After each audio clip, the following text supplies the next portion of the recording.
Oi, pessoal. Bora dar continuidade aqui, certo? A gente vai concluir agora o assunto gêneros textuais.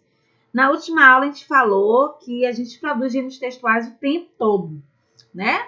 Porque em todos os momentos de interação do ser humano, a gente está produzindo gêneros textuais. Ou um gênero falado ou um gênero escrito. A gente está sempre produzindo algum gênero. A gente concluiu essa parte.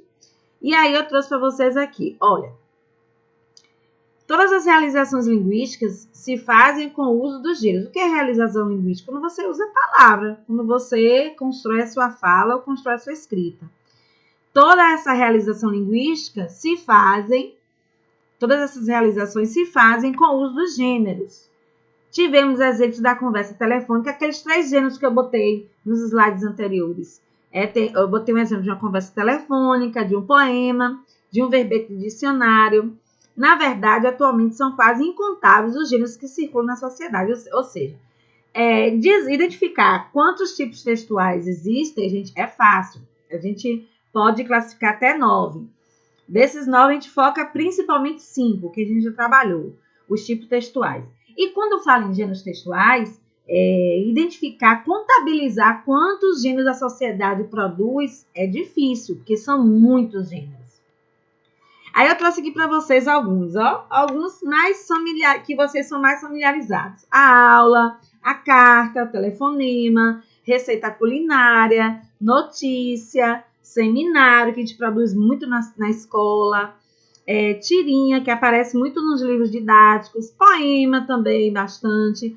Aviso também tem muito na escola, né? Geralmente o aviso fica no lugar bem visível, no mural ou numa parede que circula, onde circulam muitos alunos, legenda que aparece no finalzinho, embaixo de uma imagem, né, de um mapa, embaixo de uma tabela, convite, que vocês conhecem também, regra de jogo, bilhete, né, que vocês adoram bilhetinho, né, ainda mais durante a aula, hein, na hora de atualizar aquela fofoquinha, fazer aquela brincadeirinha, adoram bilhetinho, e-mail, que vocês também não gostam muito de usar e-mail, né? Os adultos, eu, por exemplo, eu uso bastante e-mail. Tem muitas profissões que é muito necessário o uso do e-mail.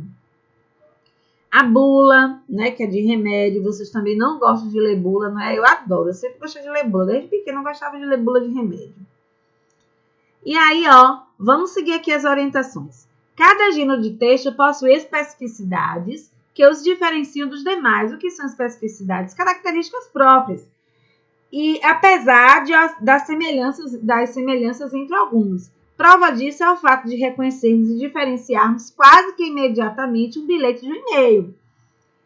Mesmo vocês não usando muito e-mail, vocês sabem a diferença de um e-mail, né? Entre um e-mail e um bilhete. No bilhete você usa um pedaço de papel, uma caneta para escrever, ou lápis, enfim.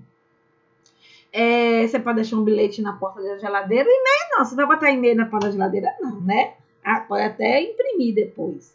Mas o e-mail, a plataforma que a gente usa, é digital, ele é totalmente digital. A gente faz toda a logística do e-mail através de um computador ou de um celular, né? Desse tipo de aparelho eletrônico. Seguindo aqui.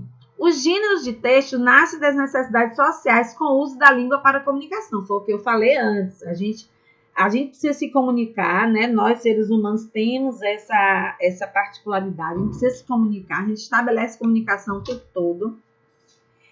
E um exemplo disso são os novos gêneros que surgiram após o aparecimento da internet. Por exemplo, e-mail, blog, Facebook, chat, por exemplo. São gêneros textuais que surgiram a partir da tecnologia, desse avanço tecnológico. No Brasil, principalmente a partir da década de 1990. Então, antes disso, ninguém nem ouvia falar nesses gêneros textuais, não existia. Eu, quando era criança, misericórdia, até adolescente, eu não sabia que isso existia, porque de fato não existia. Eles surgiram a partir do momento em que a tecnologia começou a se avançar. E na hora que a tecnologia avançou, uma das vantagens foi a nossa comunicação.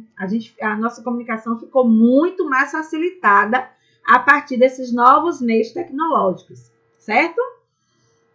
Então, por isso que não dá. Assim, tem gêneros textuais que a gente deixou de usar e outros gêneros textuais vão surgindo. Então, na atualidade, cada vez mais exige-se o domínio dos gêneros. Olha o que eu falei, para a gente estabelecer comunicação, a gente precisa, para a gente estabelecer uma boa comunicação, a gente precisa dominar os gêneros textuais que circulam socialmente. Tanto socialmente, né, na vida real, mas também na ficção. Na hora que a gente vai tratar de literatura, a gente precisa conhecer isso, porque tudo tem uma motivação por trás. Isso significa que a inclusão social depende, em parte, desse domínio.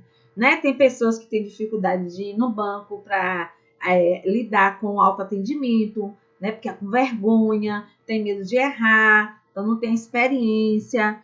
Tem pessoas que não sabem como funciona exatamente uma entrevista de emprego. Então, é por isso que a gente precisa dominar esse gênero para a gente saber usar isso socialmente de forma eficiente.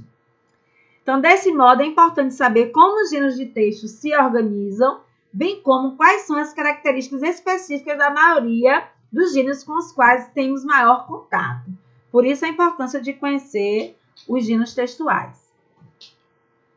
Saber hoje se portar bem na entrevista, digitar, produzir uma carta argumentativa, compreender um manual de instruções, uma bula, uma receita culinária, uma anedota, elaborar resumos, resenhas, palestras e debates, etc. São necessidades essenciais para nos sentirmos integrados socialmente. Então, saber isso aqui é dominar os gêneros. Quando eu conheço isso aqui, quando eu conheço esse gênero, quando eu sei quando é que ele funciona, como é que ele funciona, em que momento eu devo usá-lo, e isso vai me tornar mais competente nas minhas relações comunicativas. Por isso a importância da gente saber isso, querer entender. Por exemplo, bula de remédio. Eu vou citar a bula aqui, só um exemplo rapidinho para a gente não demorar muito. Eu conheço uma pessoa que o filho estava doente e aí o médico passou antibiótico. Esse antibiótico era aquele que o antibiótico vem num pozinho e a solução líquida vem num vidrinho. Quando a gente vai preparar, esse antibiótico tem que ser preparado em casa. Quando vai começar a usar, quando vai começar a administrar o remédio, a gente pega o pozinho, mistura na solução, sacode e começa a dar. Só que você tem que, o médico bota isso, às vezes o médico na hora que vai receitar não fala isso para a pessoa que está ali, né? Ou para a mãe ou para o pai. E aí, porque ele acha que a pessoa já sabe. O que acontece? A gente tem que chegar em casa e na hora que for usar o remédio, mesmo a gente não entendendo muita coisa da bula, a gente precisa ler ali a posologia, né? O modo de usar, como é que vai usar. Vai aparecer, quando tem essas misturas para fazer, vai aparecer lá as imagens. Além do texto escrito, ainda aparece o texto não verbal, que são as imagens. Para você saber como é que vai fazer. Então, essa pessoa deu a solução para o filho. E aí o menino não ficava bom, continuava dando febre. Depois que se descobriu que era porque, de fato, o antibiótico, que era o pozinho, continuou dentro da caixa, a pessoa não viu. Então, a gente precisa conhecer os gêneros textuais para ter competência na hora da necessidade. A gente precisa disso. Continuando. As gêneros textuais orais escritos que eu já falei para vocês, né? Tem gênero oral, tem gênero escrito. Os gêneros orais se realizam através da fala, por isso são mais espontâneos, né? A gente cria, muitas vezes você cria o discurso naquele momento, você cria o texto naquele momento, porque é oral. Mas tem o seguinte, a gente tem que observar o seguinte, que tem gêneros que são escritos, que na essência eles são escritos, mas na hora que eles se realizam, eles são orais. Tem essa dualidade também. Por exemplo, ladainhas, é que eu lembro da minha mãe, né? Que minha mãe até hoje, ela, na casa dela toda, tem a ladainha lá do santo que ela é devota. As ladainhas são textos produzidos na escrita, mas na hora que esse texto vai se realizar, ele só acontece oralmente. As novenas, né? Que acontece também nos festejos relacionados a alguns santos, tem as novenas, são os 9 dias que o grupo da igreja se reúne todo dia naquele horário, faz as orações, enfim. E os gêneros escritos se materializam em textos escritos. Da mesma forma também acontece com os gêneros orais. Há aqueles que são escritos, porém se realizam na oralidade, como exemplo, os telejornais. Tem um jornal impresso, o jornal impresso se realiza na escrita. Ele é escrito, ele é usado, a escrita é usada para produzir ele, e na hora dele atuar socialmente, você pega aquele jornal, né, que está impresso, você lê também, através da escrita. Mas os telejornais, não. Se escreve a produção do jornal, né, o editor do jornal, a edição do jornal lá, produz lá as reportagens, as notícias, mas na hora que isso vai se realizar, vai ser oral, né, porque passa na televisão. Continuando, as características específicas dos gêneros dos textos. A gente vai recapitular isso, que eu já falei sobre isso aqui antes, certo? Então, os gêneros textuais se compõem de acordo com as características composicionais, né? Como é que ele está sendo composto, como é que ele é organizado, como é que ele é estruturado. As características estilísticas, como é a linguagem que eu uso para determinado gênero. É uma linguagem mais formal, é mais informal. Eu uso uma estrutura sintática mais rebuscada, mais elaborada. Ou eu uso frases mais simples, eu uso palavras mais simples. E características temáticas, é o tema, é o assunto. De acordo com o tema, eu vou direcionar para tal gênero, certo? Então, vamos ver isso aqui de uma forma mais detalhada, sobre essa composição, essa estilística e esses temas, certo? Vamos falar de forma rápida, aqui um exemplo, uma forma rápida, vamos falar de carta. Aquela carta mesmo que a gente posta no correio, certo? Vamos dar exemplo. A gente pode pegar o gênero de texto carta e dizer o seguinte: toda carta apresenta uma composição específica que a diferencia de um bilhete. Por exemplo, a carta possui local e data. Quando você vai começar a escrever a carta, sempre lá na primeira linha você bota lá o local e a data. Nazaré, vírgula, 7 de agosto de 2020. Tem um vocativo, que é para quem você está enviando a carta, a pessoa com quem você está falando, né? Olá, fulano, querido fulano, ou simplesmente o nome da pessoa, ou o apelido da pessoa, como você queira. O corpo do texto, né, que é o assunto em si. As despedidas e a assinatura. Vocês sempre terminam a carta até breve, atenciosamente. E você, a assinatura, né, coloca o seu nome. E isso é característica composicional, estrutura da carta. O estilo da carta pode ser uma carta de amor. Então, quais são as palavras, quais são os tipos de frases que eu vou usar se eu quiser escrever uma carta de amor ou uma carta de reclamação. Tem também a carta de reclamação, né? Você vai usar uma linguagem mais culta. Qual é a linguagem mais culta? Aquela linguagem mais formal, mais séria, que você escolhe a dedo as palavras, ou a linguagem mais... Peraí que eu tô aqui. Ou a linguagem mais informal, né? Mais relaxada, sem tanta preocupação com a seleção de palavras. Então, isso aqui é a característica estilística, envolvendo as nossas escolhas linguísticas. O tema pode ser sobre a saudade, sobre uma cobrança indevida, né? Se alguém, vamos supor que alguma empresa está cobrando de você um débito que você não tem. Você vai fazer uma carta de reclamação, né? Argumentando e tal. Uma viagem realizada. Isso são as características temáticas, né? Conforme os destinatários. Então, conteúdo temático refere-se aos traços que marcam a função social do gênero nas situações de uso. É o que define para que ele serve, quem são seus destinatários preferenciais, seu tipo de conteúdo básico. A construção composicional, como eu falei antes, é a estrutura, é como o gênero se estrutura, como é seu acabamento. Na estrutura indicam-se como são as bases, os alicerces que sustentam o gênero em questão. Como da carta, né? Que tem um vocativo, tem um corpo do texto, tem a despedida, tem o local, a data, enfim. O estilo são as marcas linguísticas próprias daquele gênero. Alguns usos sintáticos, né? As frases, tem frases mais elaboradas em determinado gênero, tem frases mais simples em outro gênero.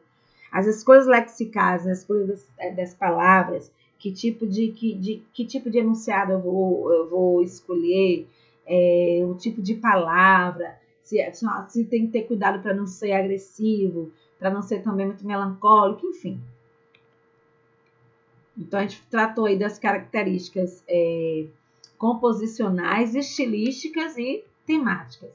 Então, para uma melhor compreensão do que vimos até aqui, a gente vai ver a leitura aqui de uma piada, né? O exemplo aqui da piada, para a gente analisar a composição, a estilística e a temática da piada. Então, olha aí, um gênero de texto, eu vou chamar esse gênero de piada. Por que eu vou chamar isso aqui de piada e não de outra coisa? Então, bora ver. No consultório, o paciente recebe a notícia de que tem apenas mais 3 minutos de vida e pergunta, desesperado: doutor, o que o senhor pode fazer por mim? E o médico responde: um miojo. É a piada, porque o miojo é rápido, né? Já que o médico tem 3 minutos de vida e, teoricamente, nas instruções do miojo diz que ele fica pronto em 3 minutos. Então, que elementos composicionais, estilísticos e temáticos tem nesse texto para eu chamar ele de piada? Então, olha quais são. Compõe-se de uma narrativa breve, né? Uma narrativa curtinha, né? Um trecho narrativo, uma narrativa breve, curta. Tem como objetivo nos fazer rir, né? A gente lê uma bula de remédio e vai rir com a bula de remédio? Não. A gente lê uma certidão de nascimento ou uma certidão de óbito, a gente vai rir com esse tipo de gênero? Não. Quem tem essa função é uma piada, por exemplo. Usou verbos no presente, né? Muitos verbos aqui no presente. Ó, o paciente recebe, tem, pode fazer, responde. Linguagem de fácil compreensão, né? A gente lê isso aqui, não tem nenhuma palavra aí que a gente ache que é muito difícil, que vocês não saibam o sentido. Tratou de um paciente às vésperas da morte, né? Que teoricamente é uma situação triste, né? Tratar de um paciente às vésperas da morte, ele quis fazer graça com isso. Circula em jornais, revistas e livros, né? Você encontra tanto em jornal quanto em revista ou em livros, piadas. Esse gênero textual, piada. Sequências, os gêneros textuais, eles podem apresentar sequências narrativas, sequências descritivas, como a gente já revisou anteriormente no tipo textual, certo? Por exemplo, um gênero textual pode apresentar uma parte narrativa, uma parte descritiva, pode ter um trecho narrativo, um texto expositivo, pode ter uma parte injuntiva, uma parte argumentativa. Isso vai variar. Então, os gêneros textuais podem apresentar sequências textuais com as tipologias textuais, tá vendo? Ele pode apresentar mais de uma tipologia textual. Agora, tem sempre uma que vai predominar, que vai estar na maior parte. Ok, a gente vai parar por aqui, certo?